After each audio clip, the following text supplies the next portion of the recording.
indudablemente está ocupando mayor espacio que la expiración. Entonces, aquí de manera directa estoy viendo esa inversión. En la curva flujo-tiempo, igualmente estoy viendo la inspiración más alargada, pero se me está incorporando otro elemento. Ya lo había visto anteriormente, pero por otra causa, y es que la curva no alcanza la línea basal nuevamente. ¿Y por qué no alcanza la línea basal? La línea basal no la está alcanzando porque hay atrapamiento de aire. ¿Y por qué hay atrapamiento de aire? Porque no es casualidad de que la expiración sea en condiciones no 2 veces mayor que la inspiración. Porque debemos recordar que la expiración es pasiva, de modo espontáneo y más en ventilación mecánica. Yo todavía de manera espontánea puedo forzar una expiración. Con ventiladores no puedo hacerlo. Entonces, ¿qué significa esto? Que yo necesito mayor tiempo para liberar el aire que ha entrado en mis pulmones. Si yo, por alguna circunstancia, estoy recortando el tiempo expiratorio, estoy quitándole tiempo de salida al aire y no voy a dar, y ese tiempo no va a alcanzar para que todo el aire que tengo dentro de los pulmones salga. Y por eso en la curva voy a ver como quien dice que no va a haber, no voy a volver a la cero. Y entonces en este caso ya yo estaría hablando de autopic o pic intrínseco o pic o perdón o atrapamiento de aire. Aquí vemos en la presión volumen, lo que ya habíamos anteriormente dicho, vemos entonces que se inicia la inspiración y que ellas vienen en una línea, luego en un punto cambia bruscamente de dirección, es decir, aparece un punto de inflexión inferior. Los puntos de inflexión pueden ser inferiores y superiores, ya los vamos a ver, pero el punto de inflexión inferior de autopic o atrapamiento de aire.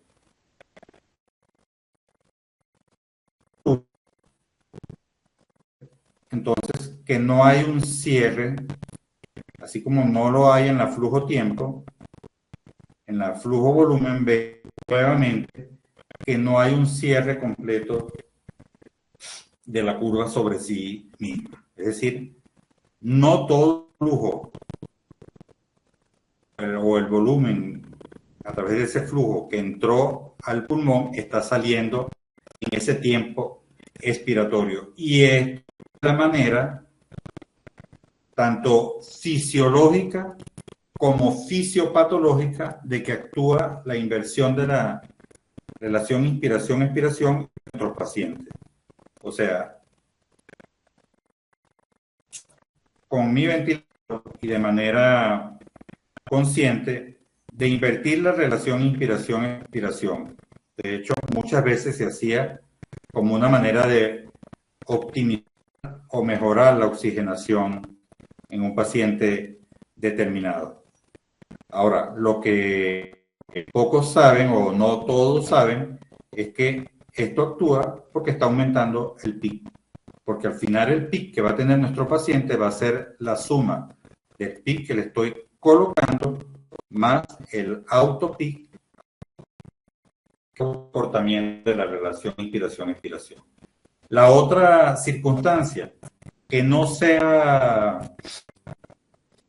consciente su utilización, es bueno tenerla en cuenta porque nos hemos llevado sorpresas. Yo recuerdo un caso de un paciente inestable hemodinámicamente con problemas de oxigenación, con, si mal no recuerdo, con algo así creo que era 10 de PIC, que ya es un PIC relativamente alto. Y cuando medimos el autopic por dado el estado clínico del paciente hemodinámico y todo esto, nos llevamos la sorpresa que nuestro paciente tiene casi 30 de autopic. Entonces, en muy pocas circunstancias nos ha tocado, ¿verdad?, en condiciones aceptables, manejar un paciente con 30, 40 de pic. Estas son las sorpresas que nos llevamos con el autopic.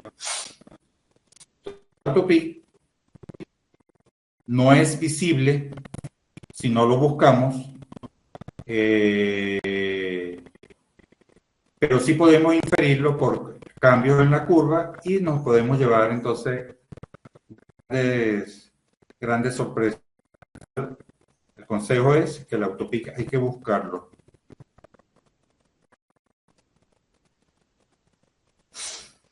Otra de las curvas, y esta es una curva bien, porque yo creo que es la que es más fácil aprender, es cuando vemos esa curva como de volúmenes cerrados, bien sea el flujo volumen o bien la acción volumen, en la que vemos cómo se están produciendo como dientes, como densidades, muescas en todo el desarrollo de la curva. Entonces, la explicación fisiológica de esta debemos buscarla en el endotraqueal o en el circuito ventilador. Y no es más que la acumulación de agua en el circuito, y cuando la tenemos, con el paso del aire hacia en inspiración y en expiración, la columna de aire a veces hace el tubo y vemos entonces cómo va de un lado a otro. Y esa columna de aire o esa de agua actúa como un émbolo que va y viene y que entonces va a producir estos registros de presión, estos cambios de presión en la volumen presión y cambios en el flujo en la volumen flujo. Entonces es bien típico. Entonces vemos nuevamente que cuando bambolea actúa como un émbolo, como una válvula, viene y hace otra curva característica. Y el otro es cuando hay muchas secreciones en el tubo, y estas secreciones bailan hacia un lado o hacia el otro, hacen el mismo efecto de válvula o de émbolo y transmiten esos cambios de presión y flujo a nuestro registro. Es la única curva que va a ver las más sencillas y fáciles de ver, incluso de corregir, porque bueno, la manera de botar de la primera sería el circuito con todas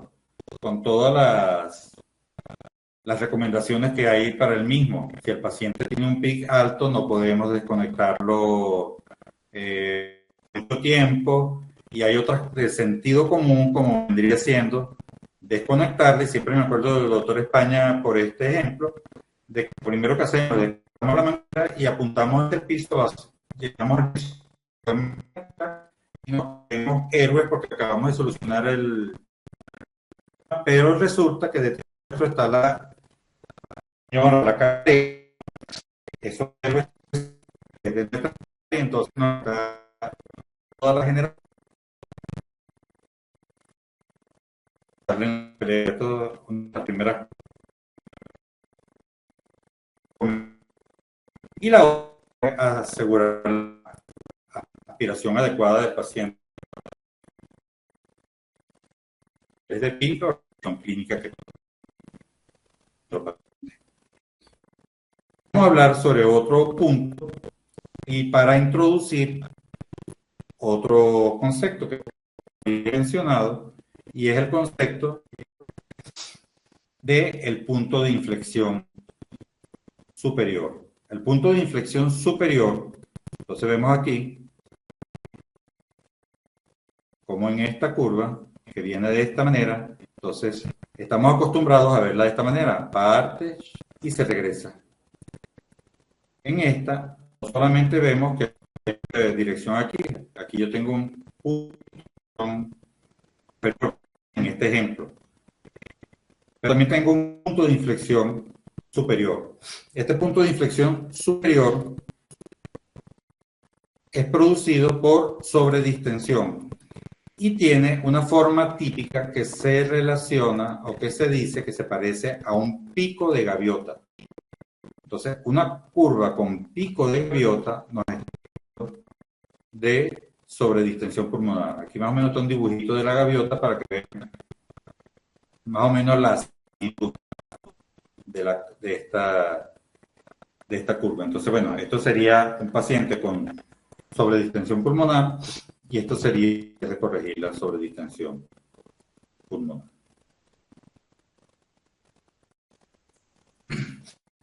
En muchas de nuestras terapias, sin ser intensivistas pediátricos o sin ser neonatólogos o pediatras, nos ha tocado manejar pacientes pediátricos. Es bastante común en la neurología también manejar pacientes pediátricos. Entonces, el paciente pediátrico tiene un manejo conjunto, pero es un manejo muy, muy especial. Entonces, no podemos extrapolar todo lo que sabemos del paciente, nuestro paciente pediátrico. Por lo menos si nosotros vemos esta curva en un paciente adulto, un paciente con una complián muy disminuida, un paciente con una gran dureza pulmonar, una complián bien disminuida, un pulmón duro, pulmón rígido, pero también tenemos una fuga de aire porque no se me cierra la curva completamente. Entonces resulta que lo que para nosotros es completamente anormal en un paciente adulto, esto representa una curva normal para un paciente pediátrico, sobre todo pacientes pequeños, neonatos. ¿Y por qué es completamente normal? Es completamente normal porque recuerden que la presión de la vía aérea la está viendo en el tubo y en el circuito. Entonces, normalmente los tubos del paciente pediatra son tubos indudablemente de un diámetro mucho menor que un diámetro de un paciente adulto, pero no solamente el tubo, sino también el circuito. Encontramos que los circuitos deben ser o más delgados o más cortos que los de un paciente adulto por el hecho de que hay circunstancias, por lo menos el volumen de compresión del circuito, que es un punto que pocos tenemos en cuenta, pero hay un volumen de compresión del circuito que es que el circuito es hasta cierto punto. Y esa elasticidad del circuito, todos vemos como tenemos un paciente cuando lo manejamos con mucha presión y vemos cómo los circuitos se estiran y se encogen, se estiran y se encogen en longitud. Bueno, cuando el tubo se estira, eso quiere decir que queda más volumen, está quedando más volumen por lo elevado de la presión. Y si es un paciente pediátrico, entonces tenemos que calcular el volumen de compresión del tubo porque se nos puede estar quedando el volumen que queremos estarle dando, se nos puede estar quedando en el circuito. O también tenemos un tubo endotraqueal muy delgado y que en muchas ocasiones no tiene manguito, porque recuerden que los tubos pediátricos, sobre todo los tubos neonatos, por la configuración de la tráquea de nuestros pacientes pediátricos, a diferencia del paciente neonato, como un cono invertido, es decir, se va haciendo más estrecha en la medida que se va profundizando, y cuando colocamos el tubo endotraqueal, esto hace presión con las paredes de la tráquea y no necesita manguito. Pero otra circunstancia es el hecho que si el paciente es muy pequeño no puede tener un manguito, porque entonces imagínense de qué diámetro me quedaría el tubo. Entonces son consideraciones que hay que tener presentes, ¿no?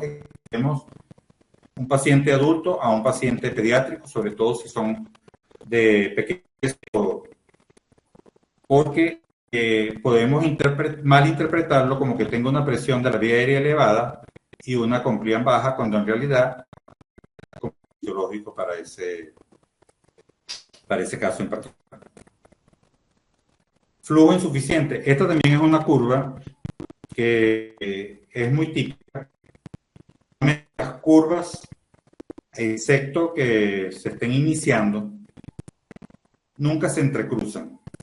Si la rama inspiratoria nunca se pasa al lado de la rama expiratoria. Cuando esto sucede, por lo menos como en este caso, vemos la inspiración y vemos entonces la expiración. Cuando esto sucede, cuando se entrecruzan, estamos viendo un colapso de presión. Ese punto donde se entrecruzan, o punto de colapso de presión, se debe a que el flujo es insuficiente y nuestro paciente tiene sed de aire, vamos a, entre comillas, y entonces está tratando de inspirar sobre la propia inspiración. Que las presiones se modifiquen o lo reducen. Esto es típico de ver en un paciente con flujo bajo, y la manera de corregirlo es sencillamente aumentar la velocidad del flujo. Darle más litros de aire por minuto a ese paciente.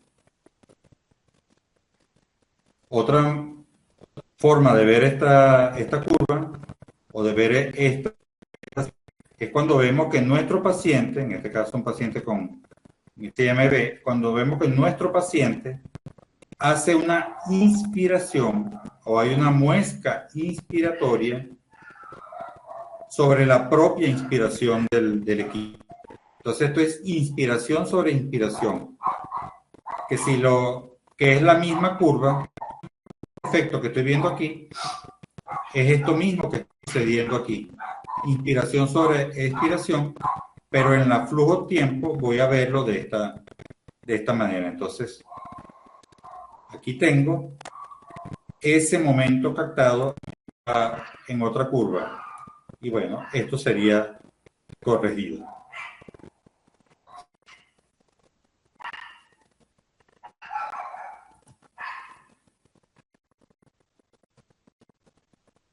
En una presión-volumen, ese evento que acabamos de ver en las dos anteriores, pudiese verlo de esta manera.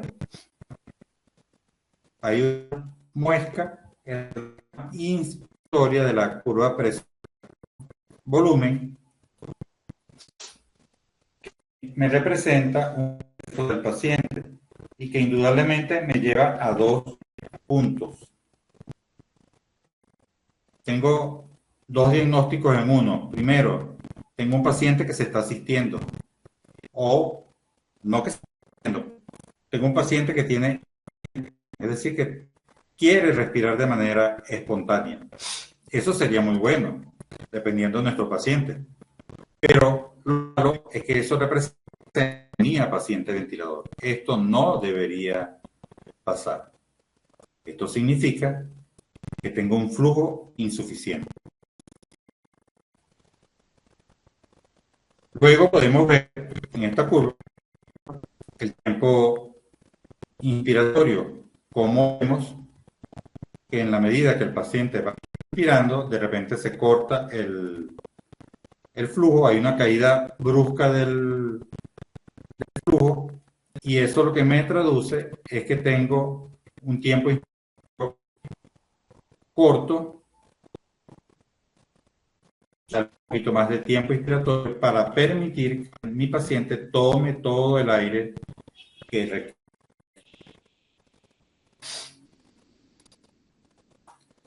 un caso de una intubación selectiva. Recordemos que como estamos, tenemos un volumen de aire que está calculado para entrar a distribuirse de manera entre dos pulmones. Y si se intuba de manera selectiva un solo pulmón, básicamente el pulmón derecho, la configuración anatómica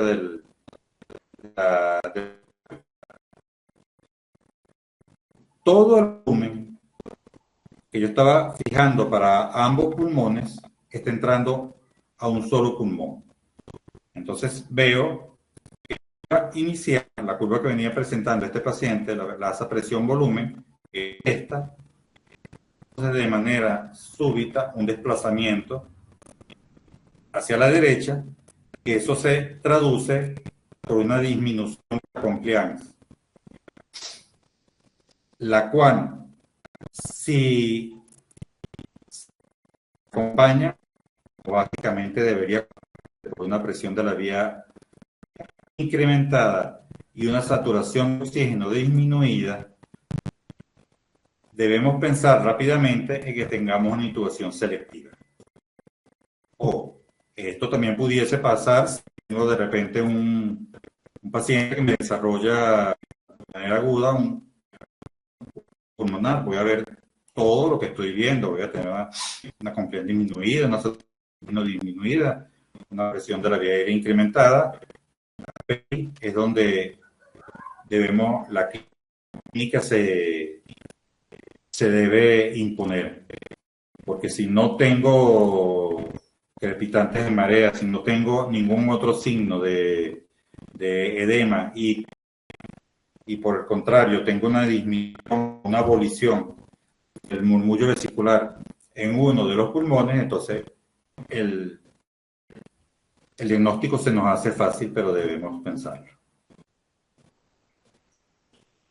Aquí tengo una disminución de la compliance aplicable a posibles causas, aumento de la presión intraabdominal, un paciente distendido con una de Trendelenburg, eso hace que aumente la presión abdominal contra los pulmones y me puede llevar a una disminución de la compliance. También lo podemos en un sangre intraabdominal, porque recuerden que la sangre actúa como un irritante peritoneal. Ya del paciente ya lo mencioné. La obesidad también es una causa de una disminución de la compliance. Y por supuesto los desórdenes pulmonares con un síndrome de dificultad respiratoria del adulto, entre otros. Entonces, un desplazamiento de la curva derecho.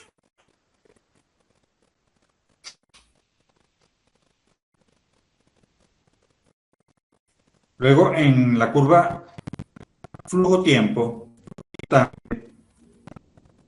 hay una disminución de la compliance. O sea, esto que estamos viendo en esta curva de esta manera, en la flujo-tiempo, hay otros signos que pueden orientar o alertar de manera temprana con lo que está sucediendo en nuestro paciente, aún a estar clínicamente la descompensación.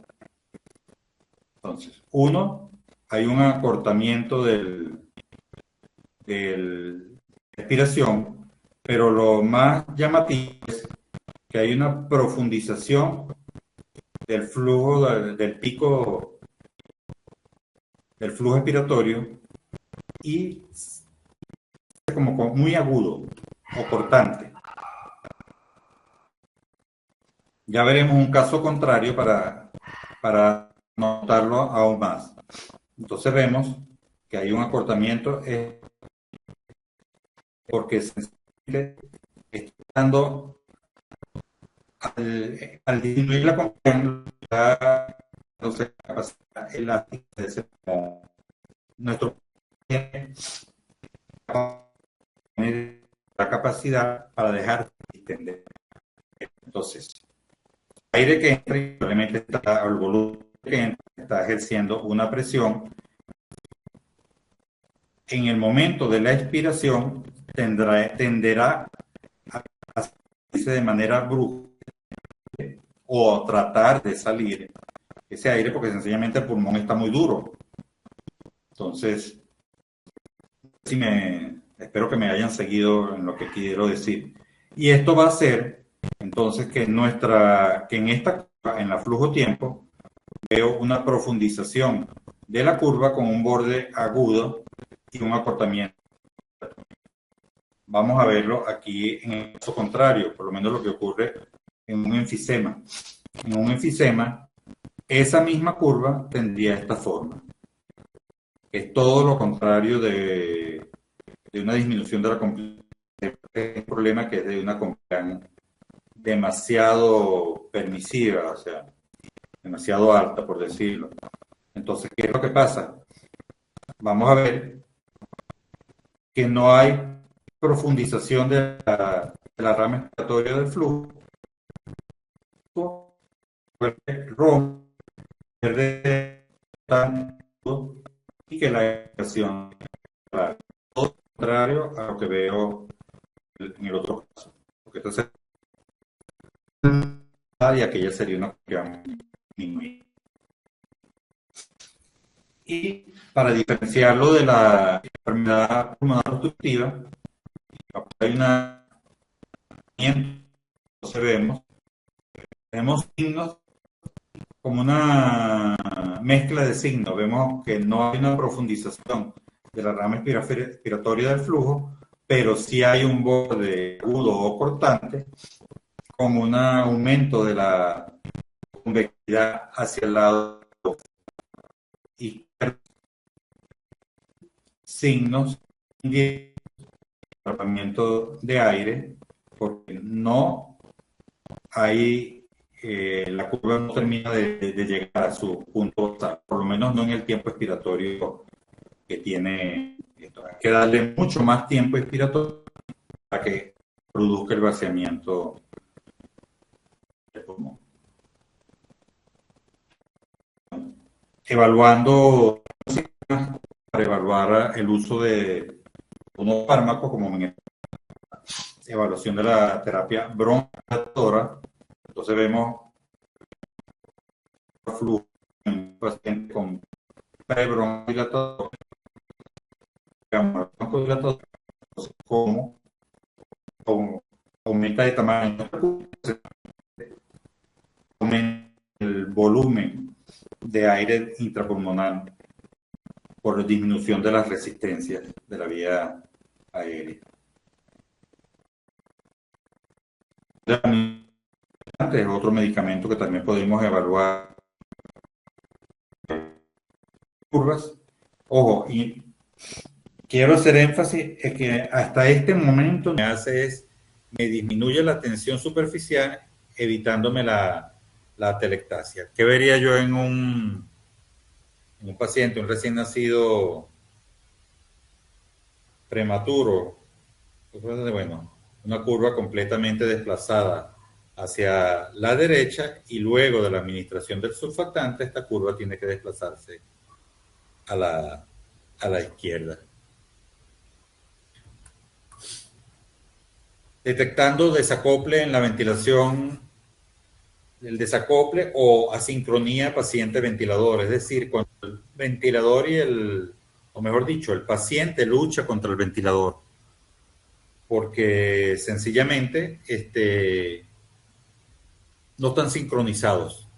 El ventilador va por un lado y el paciente va por otro lado. Causas muchísimas, desde falta de sedación o relajación si el paciente lo amerita o mal ajuste de los parámetros del ventilador. Entonces vemos en esta curva presión-tiempo estas muescas que representan esfuerzos inspiratorios del paciente, pero que no se acompañan del inicio del ciclo. Entonces, este es un paciente que está luchando por tomar aire, por iniciar un ciclo, pero no se le da sino hasta que el ventilador lo considera. Entonces, ¿cómo lo corregimos? Bueno, esto, que cada esfuerzo inspiratorio válido del paciente dé origen a un ciclo y el paciente pueda satisfacer sus necesidades. Aquí igualmente puedo ver que en efecto cada esfuerzo inspiratorio del paciente da lugar a un ciclo. Pero si vemos, este es un paciente que tiene PIC o debería tener PIC. ¿Por qué? Porque vean la línea basal y vean lo que es el esfuerzo inspiratorio. ¿Qué es lo que está pasando en este caso? Que el esfuerzo inspiratorio del paciente es tan bueno que se está llevando el PIC que le hemos colocado. Entonces, supongamos que este es un paciente que requiera 5 de PIC, le tenemos, y su esfuerzo inspiratorio en este caso es de menos 5, de menos 6. Está barriendo el PIC para dar inicio al esfuerzo ventilatorio. Entonces, qué está pasando? Que el PIC está siendo inefectivo, porque por este pequeño detalle, por este descuido, vamos a decirlo así, no hemos fijado el nivel de sensibilidad a un punto adecuado en que el paciente pueda satisfacer sus necesidades sin eliminar por completo el PIC. Es decir, aquí tengo el mismo caso, pero ustedes ven que tengo mi PIC, el paciente todavía puede realizar un esfuerzo inspiratorio, pero no a los niveles del caso anterior. Entonces, eso, recordando viejos tiempos, para los que les gusta el boxeo, imagino que el doctor España sí sabe y se recuerda de esta pelea. Bueno, siempre lo comparo con una pelea de boxeo entre el ventilador y el paciente, donde inevitablemente termina ganando el ventilador, porque el ventilador es una máquina y no se cansa, y al paciente ese esfuerzo de estar peleando contra el ventilador lo que hace es agotarlo, y estamos vulnerando el principio fundamental de la ventilación mecánica, que es disminuir el trabajo respiratorio. Entonces debemos ser muy vigilantes con la sincronía paciente-ventilador. Bueno, en este caso vamos a ver una curva de una fuga a través del tubo endotraqueal. Lo que vemos aquí es que, ya lo habíamos visto, no llegamos al punto porque hay pérdida del volumen de aire. Se perdió en alguna parte. En este caso, en este ejemplo, a través del tubo, pero también puede ser a través del circuito. Detectando PIC intrínseco, bueno, ya lo hemos visto. Aquí les había mencionado en la flujo tiempo que el flujo no terminaba de llegar a cero, y esto era un signo indirecto de autopic. Igualmente, la curva no termina de cerrar sobre sí misma, y este es un signo indirecto de autopic, pero también puede ser un signo indirecto de fuga a través del circuito o fuga a través del tubo endotraqueal. Recordemos que el autopic, PIC intrínseco o el atrapamiento de aire es una consecuencia del vaciamiento incompleto de los pulmones como producto de una resistencia incrementada en las vías aéreas o un tiempo expiratorio corto. Aquí más o menos lo que les había dicho al principio. Tengo PIC extrínseco, es el PIC que he fijado con los controles del equipo. El PIC intrínseco, que es el que veo que la curva no termina de arrancar, hay un punto de inflexión inferior, y entonces, pero la suma de ambos, del PIC extrínseco y del PIC intrínseco, me da el PIC total. Tengo ejemplo. Por un lado, aquí en la derecha tengo sobredistensión.